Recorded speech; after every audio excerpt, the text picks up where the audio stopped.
optical gas imaging thermographer and part of the environmental group Earthworks.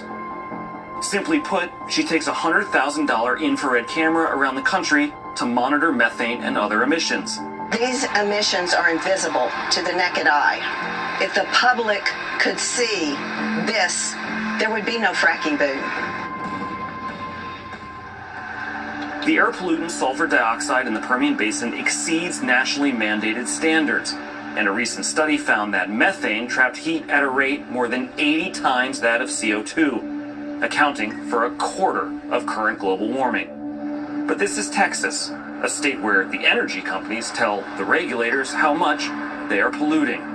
When they flare that gas, when they burn that off, it releases a lot of sulfur dioxide. It's dangerous pollutant. We've got this massive air quality problem in the Permian Basin, and the state of Texas and the EPA are just not monitoring out there. And the reason they're not monitoring is because their formulas are dependent on population. All right, Cal Perry joins me now. Cal, just to give people a sense of it, I want to put that map up if I can of the Permian Basin.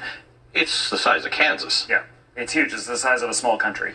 It's massive, and there's only one air quality monitor in the entire Texas portion that actually looks at CO2 emissions. Right. So you have basically regulatory failure here. Part of it is that this is the state of Texas. The oil companies report... People make money. People are prosperous because of fossil fuels. And it's creating a lot of jobs. Absolutely. You were talking about the smell. There were a few things you talked about. We were talking about CO2. You're talking about methane emissions, which are actually more harmful in terms of the ozone layer. That's how we got holes in the ozone layer. And you're talking about hydrogen sulfide, which is what you smell. That's that rotten egg smell. So the hydrogen sulfide is what's creating the pollution. That's what's going to give you the burning in your throat, the chest problems. The stuff that makes you feel dizzy. Exactly. Methane, and look, when you flare off the methane, you're getting rid of most of it. You're basically making it into CO2. Right. The good news about methane is it only stays in the atmosphere for 12 years. The bad news is it's 84 times more potent at trapping heat than CO2. So if you can keep that methane out of the air, you can make a good deal of progress on lowering climate change. The problem is that this administration has basically removed all of the regulations on methane. Right. And this flaring off of gas, what's that for, and what happens to that gas? So natural gas is incredibly cheap. In fact, there are times where these oil companies are paying people to take it away in Texas. They literally can't sell it. And the infrastructure does not exist in this part of the country to carry the natural gas somewhere else to the consumer. Right. So instead of tempering the amount of oil that they're pulling out of the ground, they're flaring the natural gas. They're lighting it on fire. Because they come in the same places. When you're drilling for oil, you get natural gas. So when you horizontally frack, you bring that oil up, you're bringing the natural gas with it. Now, so they're burning off all this natural gas. That's right. If we didn't have to burn it off, if we could move it somewhere else, how much natural gas are we flaring? Right now, we are averaging 553 million cubic feet per day of flaring in the Permian. Wasted, gone into the atmosphere. Compare that to Shell's number one production facility in all of Texas produces about half of that per day. So we are flaring twice as much as Shell produces in Texas in a day. We're also flaring enough natural gas to heat all the residential homes in the state of Texas. So if that much natural gas is just burned, would heat all the homes in the state of Texas, it would heat all the homes in the country of Georgia, for example. So we're polluting the atmosphere just to burn off excess natural gas. It's all profits. That is amazing. Cal, thanks for your report. Cal Perry. And you can see that. You can see the whole report somewhere, can't Lawrence O'Donnell tonight, 10 p.m. Got it. All right, very good. You.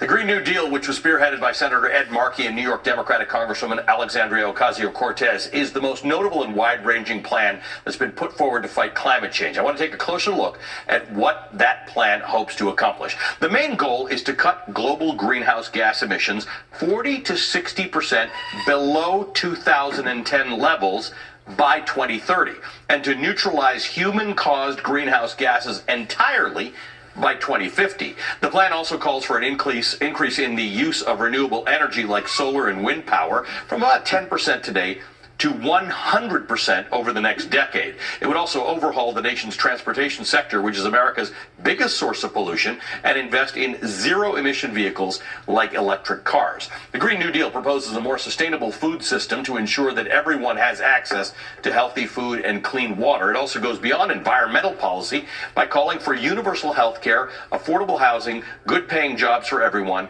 and stronger labor rates. But there are questions about the cost of the plan, still unknown, and there are serious disagreements over how to pay for it. The Green New Deal has set the tone, however, for climate change and the conversations around it in the Democratic primary, and about a dozen of the presidential contenders have said they support the plan. President Trump expectedly opposes the Green New Deal, as well as other actions to fight climate change. He's mocked it on a number of occasions, as recently as last night during his rally in New Mexico. No more cows, no more airplanes, no more trips. A single car, make it electric, single car. You're not allowed to travel more than 162 miles. They'll call us the Hermit Nation. We'll never leave our house.